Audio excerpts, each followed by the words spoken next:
So some of you know, and some don't, because a lot of people don't pay attention, that the Great White Hope was accused of Russia collusion from day one, and the Democrats, the Rhino Republicans, and others have gone out of their way trying to prove that the president colluded with Russia. And now that the Mueller report is done and given over to the AG, Attorney General, there is no proof of Russian collusion between the president and the Democrats are still having a hissy fit. They're trying to find something. Oh, we want to see his income tax and all that kind of madness.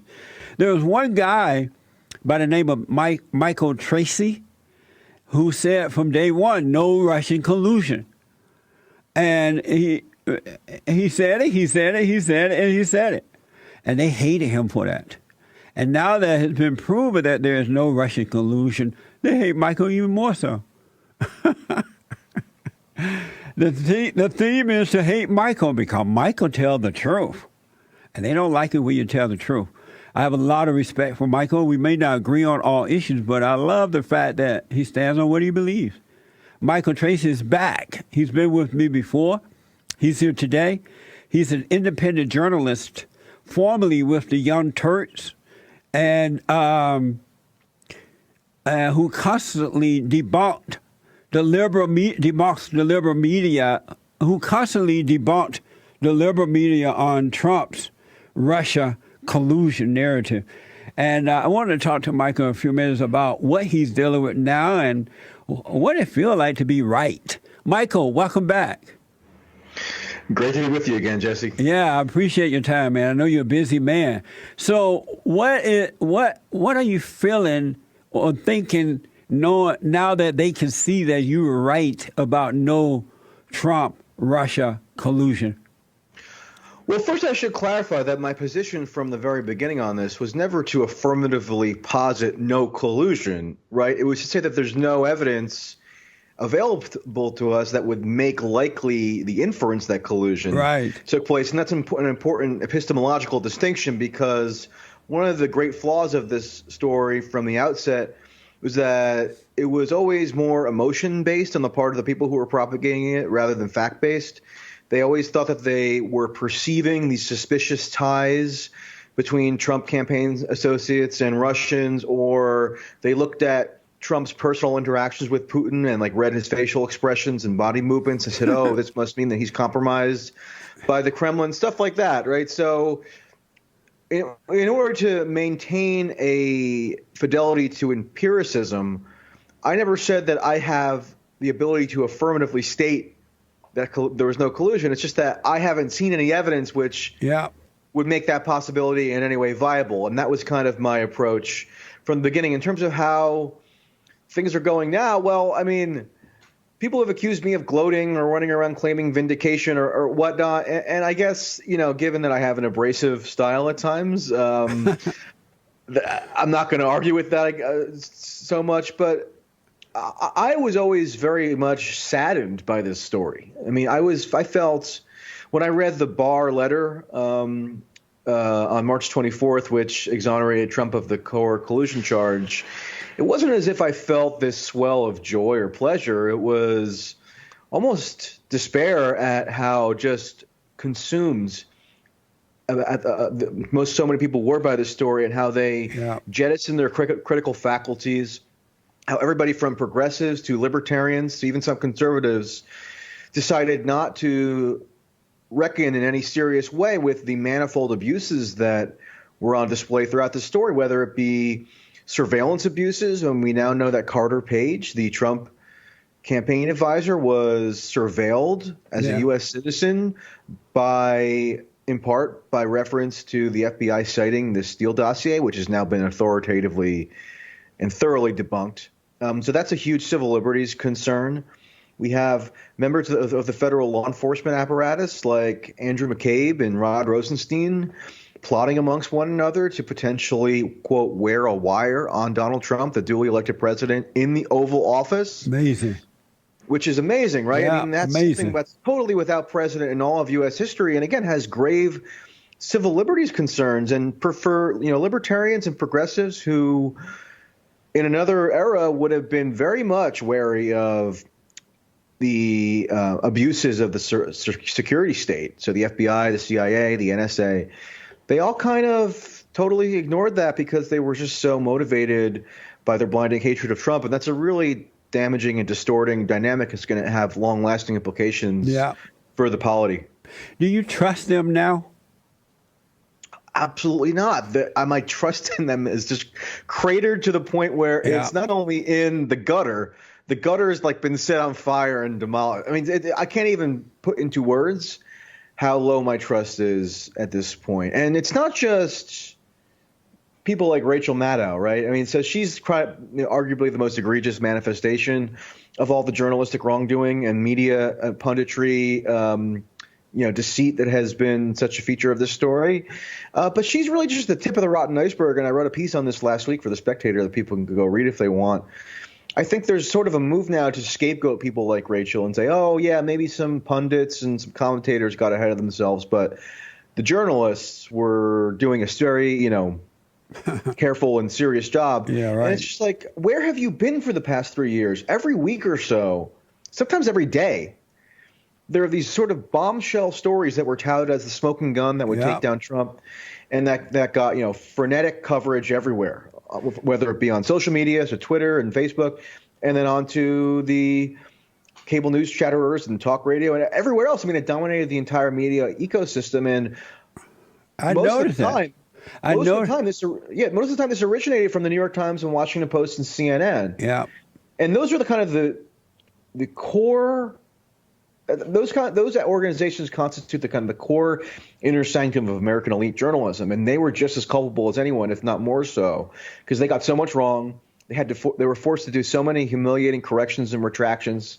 They engaged in conduct that, again, in any other era would have drawn huge scrutiny in terms of the ethical dimensions, and we're only just beginning to get to the bottom of it and conduct an audit of how they comport themselves. And I have to say, conservative media, although a lot of them, were on board with Trump from a partisan standpoint, although some of them did a good job, others really faltered as well. So they're weak.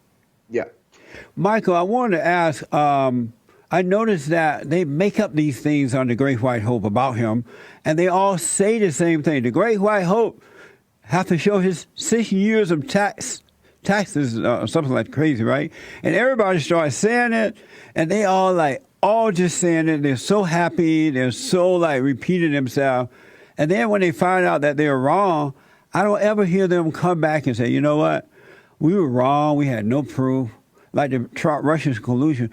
Why don't they ever come back and apologize? Rather than apologizing for being wrong, they just create something else, and they start singing and dancing about that. They're just too professionally and emotionally invested in this story, which has dominated American political consciousness for 3 years, to ever admit wrongdoing, no matter what countervailing evidence just is in their face. And that's the hallmark of a religious dogma or a conspiracy theory, where it's never falsifiable. You take on faith the core claims which inform the construction of your worldview. And that's it's become a secular religion for some of these people. Yeah. And even now, after the Barr letter, I mean, they said that, it's a cover-up. Barr is somehow distorting Mueller's findings, or he's not accurately portraying what Mueller actually concluded. And again, there was just another death knell for that theory just this morning. Bill Barr was testifying before a congressional committee in the House and reiterated that Robert Mueller himself is participating in the redaction process for the release of the full report, which should come out. And by all indications will. Barr reiterated again that the report will be released, he said, within a week. Right. So this idea that it's another grand conspiracy, that we didn't get it right away, but rather are getting it in mid-April, also makes no sense. It's just because these people, again, have no capacity to self-reflect. They have no ability to critically analyze their own complicity in perpetuating this gigantic 3-year fraud. So they're just going to layer all kinds of rationalizations on top of rationalizations to justify their enormously unethical behavior throughout all this, and they're just going to look progressively foolish. Is it Trump derangement syndrome? Well, I mean, I think that's an element here. I think people were utterly convinced throughout 2016 that Trump posed an existential threat to the American Republic. So not just journalists who would believe that, also members of the security state apparatus. So I think it's pretty clear that people like John Brennan believed that. Andrew McCabe believed it. Other members of the FBI and CIA kind of nexus affirmed views that are in line with that theory. And so they thought that all kinds of extraordinary tactics were justified to prevent Trump from taking office. And then once he won, their minds were boggled. They had no idea how to react. So what did they do? They launched this offensive against Trump while he was in the transition phase before he assumed office. You had people like Chuck Schumer going on Rachel Maddow and saying, wow, the Trump better not cross the CIA. They have every which way to Sunday to get back at him should he do that. Basically saying that the, quote, deep state was going to retaliate against Trump, which they most certainly did by doing everything from leaking intercepted communications from Mike Flynn and then giving that to the Washington Post. That would be probably one of the most egregious examples, to, again, invoking this plot to potentially even use the 25th Amendment to extralegally remove Trump from office. I mean, all this is astonishing. Yeah, it is. So Trump derangement syndrome, I think, plays into it. I maybe wouldn't use that that phrase exactly, because I think there are legitimate reasons to be concerned about Trump. They just don't have to do with an elaborate international espionage conspiracy theory. So has your life been under threats now that it's been proved that the president did not collude? Because a lot of them think that they don't realize you're taking the right side, doing what's right. They think you're taking Trump's side. Have your life been under threats since then? Well, I couldn't have been more clear about this since 2016 that I perceived Trump to pose some legitimate dangers and threats. And, I think he's now subservient to the GOP donor class, which is what he ran against in 2016. I think. How about for you? Are they threatening you now? Well, I mean, they're threatening. No, I mean, I don't feel that I'm personally threatened. I mean, I can take criticism, and they've been vociferously criticizing me every which way from Sunday, to use the Chuck Schumer phrase, since this came out, even though, my instincts have been, I think, borne out. And I'm not trying to brag or be, haughty about it, but I think most of what I had said and reported on since 2016 has come to fruition. But it's just made their anger even more intensified. And it's not just me. It's people like Glenn Greenwald, Matt Taibbi, Aaron Mate, the small group of us who have been, on a similar path on this story for a long time. We've all been incurring even greater vitriol than ever before, which is kind of ironic, because you think that they would, start to pivot and recognize that maybe part of what we're saying was valid. But no, they've just gotten even more intense in their hatred. But that's okay. I can take it. I remember, I don't know if you remember, when Bernie Sanders was running against Hillary Clinton, the Democrats took that opportunity away from him, and they never did apologize for that. They just went on to the next subject. Why don't these people apologize for being wrong? Well, some Democrats did actually acknowledge that Bernie was essentially screwed over. Donna Brazile, who was the interim head of the DNC, eventually did acknowledge that the primaries were rigged. Elizabeth Warren said the same thing. And the DNC actually did undertake some efforts to, for example, reduce the significance of superdelegates, and they just made some changes to the process. But didn't she admit it that Donna Brazile admit that she gave Hillary Clinton the answer to the debate before it happened? Well, that came out as incontrovertibly true, because WikiLeaks published the email where she did that unethical behavior, and she was fired from CNN, denounced by her colleagues like Jake Tapper for that. And this is part of why they've been so enraged about, quote, Russian interference. It's because the fruits of that interference, meaning the emails that were published via John Podesta's Spearfish Gmail account and the DNC servers, all those emails reflected extraordinarily poorly on them. So they were embarrassed by it, rightly, because their conduct had a light shown on it, and their bad deeds would have otherwise been concealed from the public had that, quote, Russian interference not taken place. So that's why they've been on this years-long crusade to say that, this was an attack on America. It's tantamount to 9/11 and Pearl Harbor. I'm not joking when I say that Gerald Nadler, the congressman from New York who would have presided over the impeachment hearings, and I'm sure he's very disappointed that he probably won't get an opportunity to do that. Yeah. he went on Chris Hayes' show in early 2018 and actually on MSNBC and actually said that the Russian Twitter trolls and Facebook memes were tantamount to Pearl Harbor. So he was saying that he was likening this to the event which got the United States involved in the most catastrophic global conflict that has ever taken place in human history. Yeah, that's where his mind was at.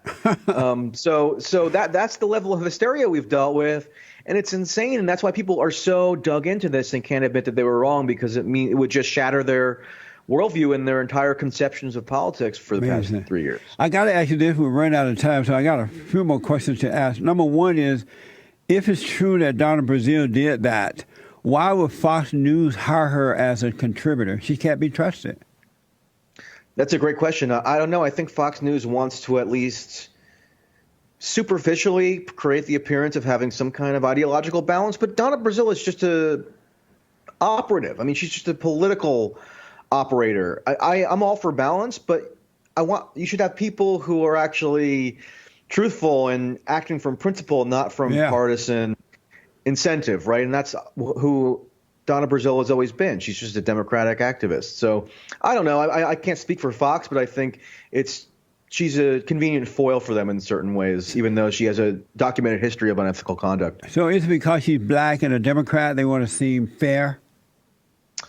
I don't know. I mean, and a woman. Think I wouldn't want to impute that motivation. I mean, I'll leave that to you to speculate on. Let me ask, I've noticed that white men, especially white, straight, conservative men of power, Christian men of power, under attack. But in all honesty, all white men and white people are under attack in this country, and no one seemed to care. No one seemed to be trying to stop it. They're going after Joe Biden. They're going to go after Beta O'Rourke if he looked like he's going to win. They're going to stop him.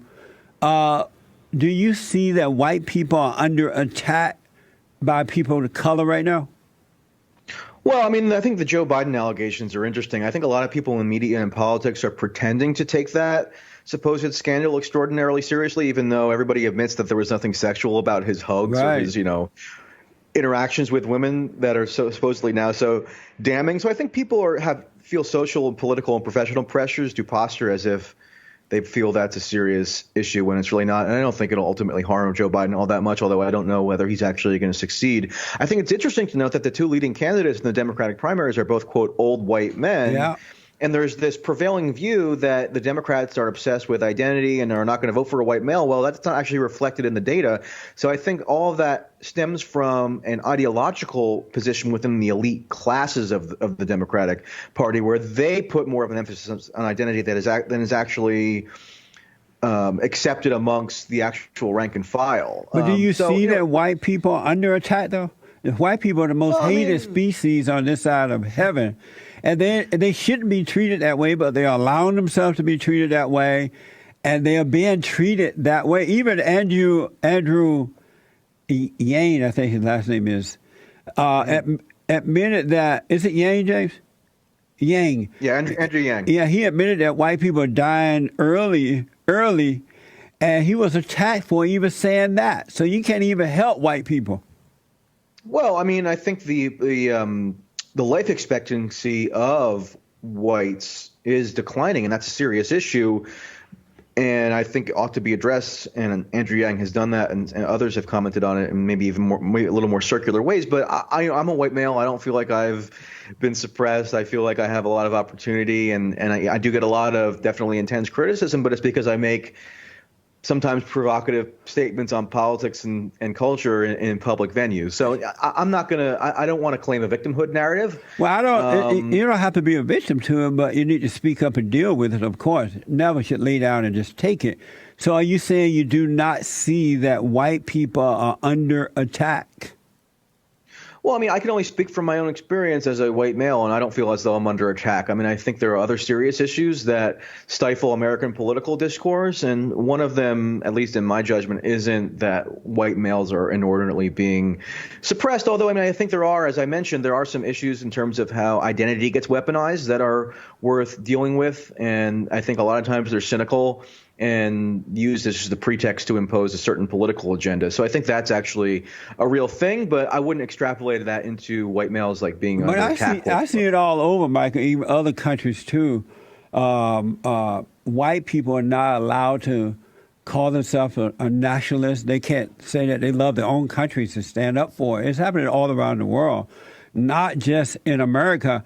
And so if we pretend that it's not happening, it will destroy white people. And once white people are gone, this country, as well as England and wherever, South Africa, all going to hell in a handbasket because people of color don't know how to build. They only destroy.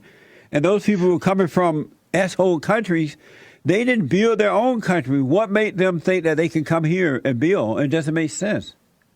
Well, I don't agree with that, to be honest. I mean, I'm not in favor of ethnic nationalism, whether it's Israel, where you have Jews who have entrenched legal privileges, and use that to relegate others non-Jews to second-class status, or where you have the people in the United States who claim to be white nationalists and want their own ethno-state and want to exclude blacks or Hispanics or anybody. I don't feel like that's Is it wrong to be a white? Politics. I'm a black nationalist. I believe in my country. I love my country. I want to put it first. Is it wrong to be a white nationalist? If you're a white person and you say, I put my country first, I'm a nationalist, I put my country first, is that wrong? Well, I mean, you got to distinguish between white nationalism and kind of broader civic nationalism. So a broader civic nationalism could encompass a multiracial coalition. So you personally, as a black man, wouldn't be excluded from that. However, if a white nationalist wants to form a white ethno-state, then you, by definition, would be excluded from that. Or at least that's my understanding, and I'm not in favor of the latter. But if they did try to exclude me, and there are people who have hatred in their heart, they don't want, like we see it in Louis Farrakhan and other people, all hateful people want their own private hate zone. And I'm not talking about that. I'm talking about the love of our country. And just because you're white or black or Hispanics who love America, you shouldn't be criticized for saying you love America. And the president said that he's a nationalist, and because he's white, they the one added the white part to it to try to make the president look like a bad guy. Well, I don't think loving America is so much the issue. I mean, I remember Barack Obama would over and over again profess his love of America in various ways. But he would lie. The opportunities he received. He would lie. Well, I don't know. I mean, I'm not. He would lie, Michael. I think Barack Obama does have a genuine appreciation for the opportunities that were afforded to him by virtue of him growing up in America. I mean, the point is, loving America, again, I don't think is the principal matter here. It's whether you translate that into a racially focused or exclusivist conception of how politics could be oriented. And when white nationalists or Jewish nationalists or any other nationalists try to do that, I'm not on board. Michael, what's your Twitter or whatever you want to give out for the folks? Yeah, Twitter is mtracey, MTRACEY. I also launched a podcast and a YouTube channel. Support independent journalism if you feel like you want a change in how the media ecosystem functions, because there's been no better sign that it's failed spectacularly than this Trump-Russia fiasco, and we've got to figure out a new way forward. Michael, you're a smart man. Thanks for coming back, and we'll have you again. I appreciate you, Michael. All right, thanks, Jesse. All right, buddy. Michael Tracey, folks. Check him out at Michael Tracey. At M Tracey. All right.